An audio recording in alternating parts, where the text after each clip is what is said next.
आज मैं बात करूंगा कि जो ग्रह एक दूसरे के मित्र हैं और शत्रु हैं, क्या वो सच में एक दूसरे के मित्र और शत्रु हैं? जस्ट ये एक हमारी ऑब्जर्वेशन है या इंसान के मन की कोरी कल्पना है कि भाई कोई दो ग्रह भी एक दूसरे के शत्रु या मित्र हो सकते हैं? अगर मैं इंसानों में देखूं, ह्यूमन बीइंग में देखूं कि वो एक दूसरे के एनिमी कैसे बनते हैं। आपके आस पड़ोस में रहने वाले लोग, आपके रिलेटिव्स या आपके मित्र, आपकी वाइफ के परिवार के कुछ लोग, ज़्यादातर देखने में यही आता है कि आप इन्हीं सब से घिरे हुए हैं और इन्हीं के साथ कहीं ना कहीं किसी के साथ मित्रता है, किसी के साथ शत्रुता है। किसी को आप पसंद करते हैं, किसी को नहीं करते। कोई कोई व्यक्ति ऐसा होता है कि उसको आप बहुत ही ज़्यादा तौर पे नकार देते हैं और उसको पसंद नहीं करते। वो किसी की भी तरफ से हो सकता है। बट देखने वाली बात यह है कि पूरी दुनिया में इतने लोग हैं, वो आपके एनिमी क्यों नहीं बन पा रहे? आपकी शत्रुता आपके पड़ोस तक, आपके मित्रों तक या आपके कलीग्स जो जॉब में काम करते हैं वहीं तक क्यों सीमित हैं? आप दूसरे मोहल्ले के किसी व्यक्ति के साथ शत्रुता क्यों नहीं रख रहे? एक्चुअली बात यह है कि जिन भी लोगों के साथ आपका कनेक्शन होता है वहाँ पे कहीं ना कहीं उन लोगों से एक्सपेक्टेशन बनती हैं। एक्सपेक्टेशन के बाद दो चीज़ें डेवलप होती हैं, या तो होगा डर, कंपटीशन या लालच। इन तीनों का ही मूल स्वभाव है कि जब ये तीनों हटेंगे तो ये शत्रुता लेके आएंगे। डर भी शत्रुता देता है। जैसे हम हिंदू या किसी दूसरी कम्युनिटी से डर रहे हैं कि वो कम्युनिटी हम पे राज कर लेगी, या दूसरी कम्युनिटी हमसे डर रही हिंदुओं से कि ये हम पे राज कर लेंगे, तो एक डर है। तो यहाँ पे इस डर ने पूरी कम्युनिटी को एक दूसरे का शत्रु बना दिया। या ये लालच है कि भाई हमें ही राज करना चाहिए, हमारे पुरखे राज कर रहे थे, तो इसने भी एक दूसरे को एक दूसरे का एनिमी बना दिया।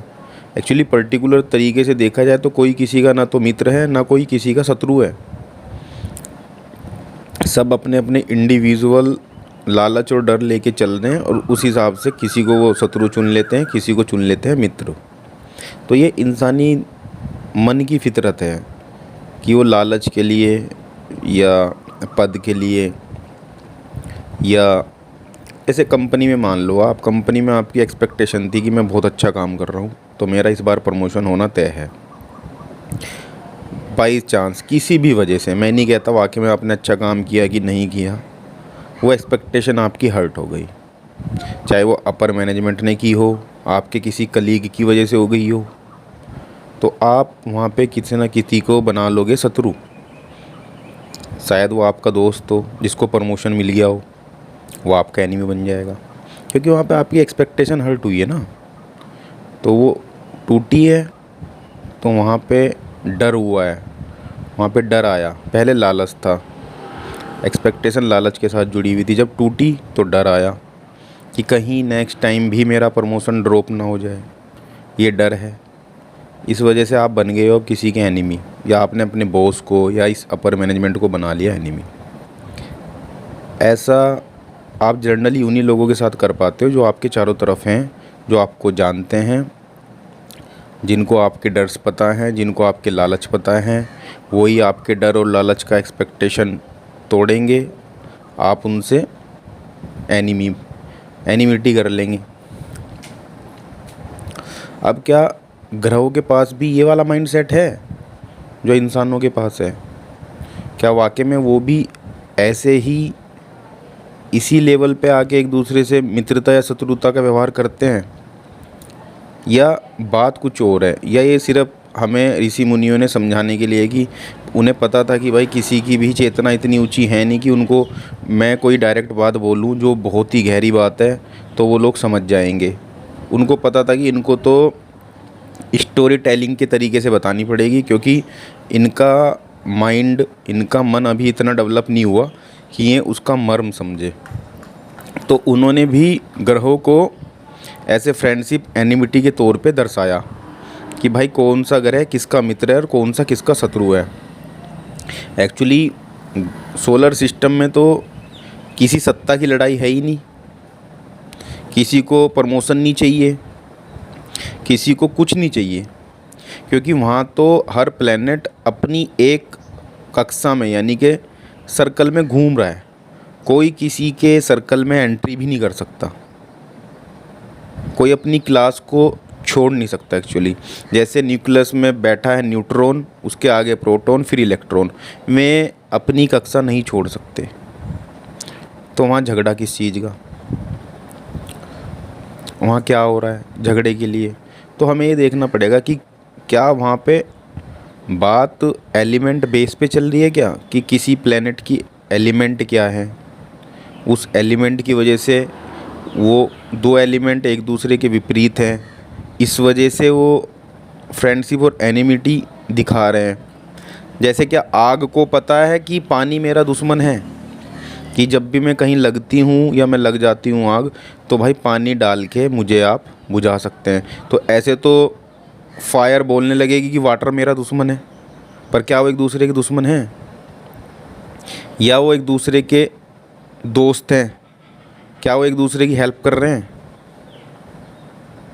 या वहाँ पे बात ये चल रही है कि भाई फायर का जो एलिमेंट है वो डिफरेंट है और वाटर का जो एलिमेंट है वो डिफरेंट है। इस वजह से मानव या मनुष्य के माइंड ने उस बात समझ ली कि भाई ये एलिमेंट एक दूसरे के दुश्मन हैं। अब आग लगाने के लिए पर्टिकुलरली तो हमें ऑक्सीजन भी चाहिए, तो एक तरीके से तो फिर अब ये हो जाएगा कि भाई आग के लिए तो जो माहौल बना रहा है वो ऑक्सीजन यानी कि एयर बना रही है, तो एयर तो फिर फायर के लिए मित्र हो गया, क्योंकि उसने उसको माहौल दे दिया कि भाई जाओ।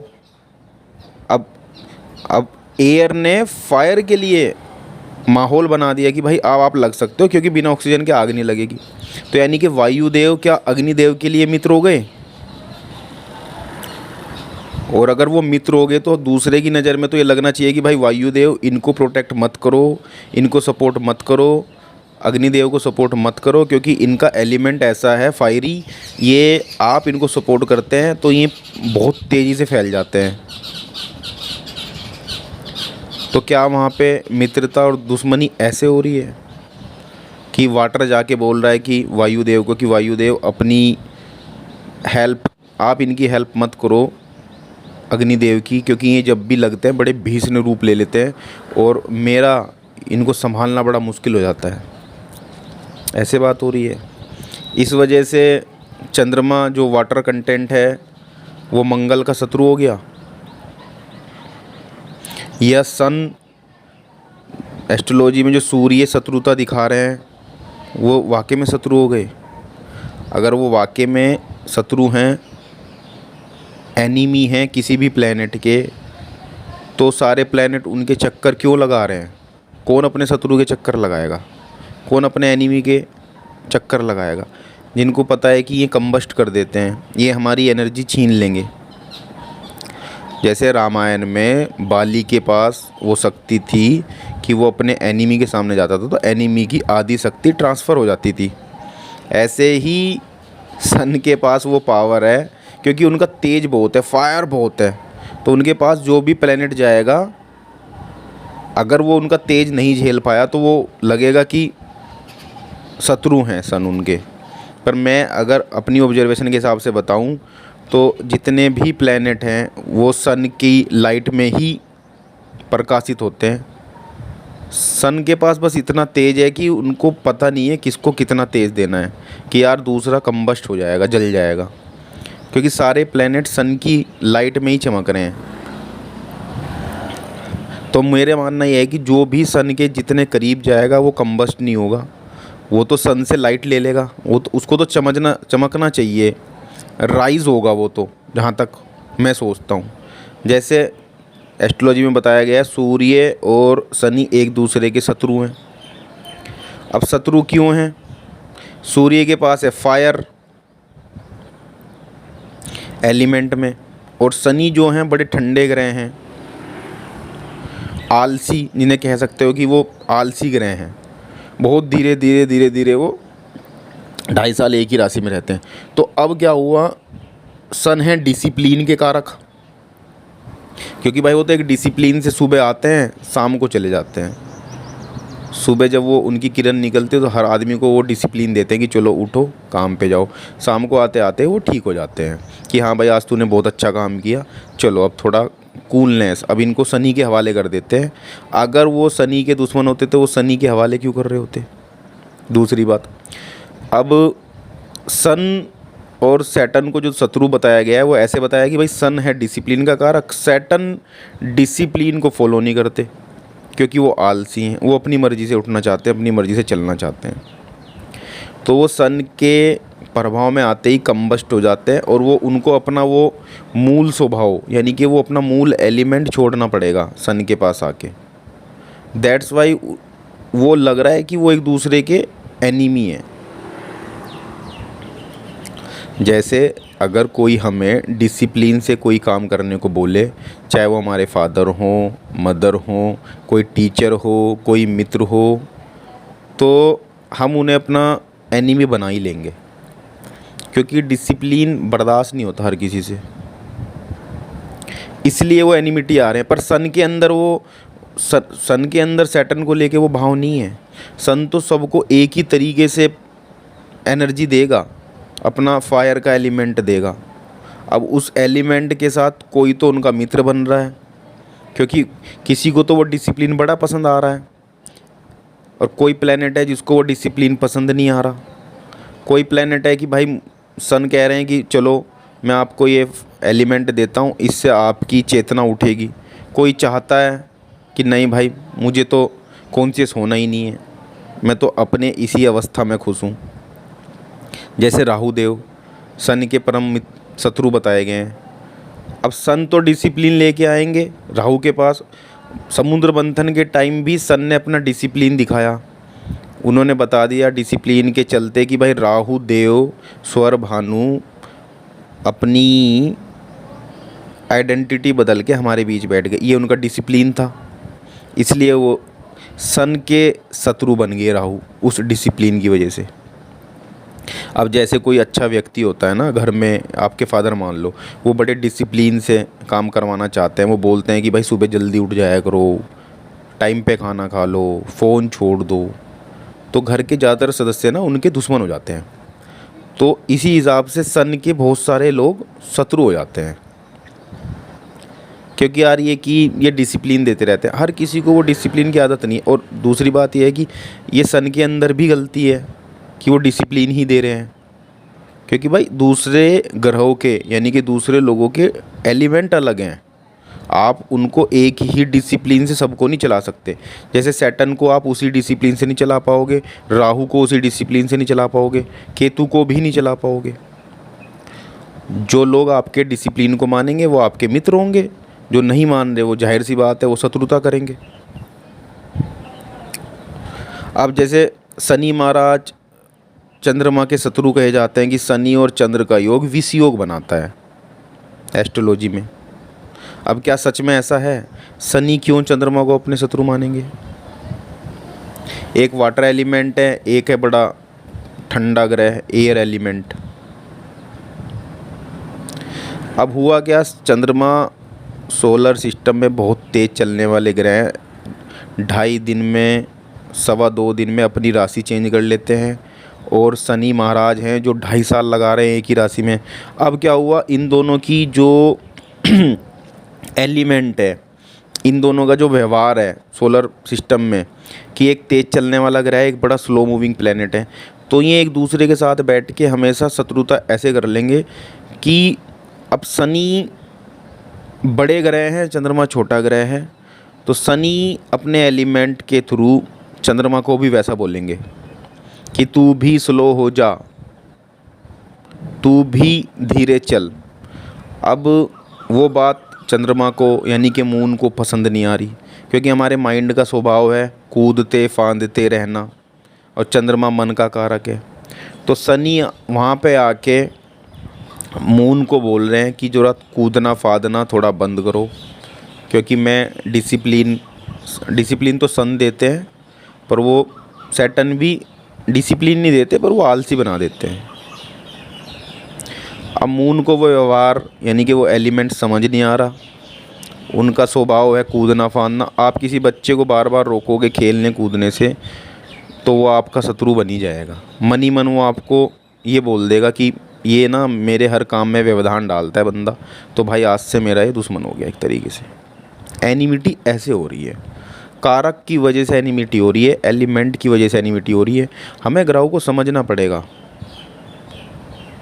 अब जैसे बोला गया कि विषयोग बनता है, शनि चंद्रमा की वजह से विषयोग बनेगा, तो विषयोग ऐसे नहीं बन रहा। विषयोग तो ऐसे ही बन रहा है ना, मून खेलना कूदना चाहता है और आप उसे रोक रहे हो। तो अब मून के मन में तो एक तरीके से जहर बनेगा ना, टॉक्सिंग तो हो गए ना उसके अंदर, वो टॉक्सिक हो जाएगा मून, यानी कि मन टॉक्सिक हो रहा है, मन में जहर आ रहा है, इस वजह से वो विषयोग का निर्माण हो रहा है वहाँ पे।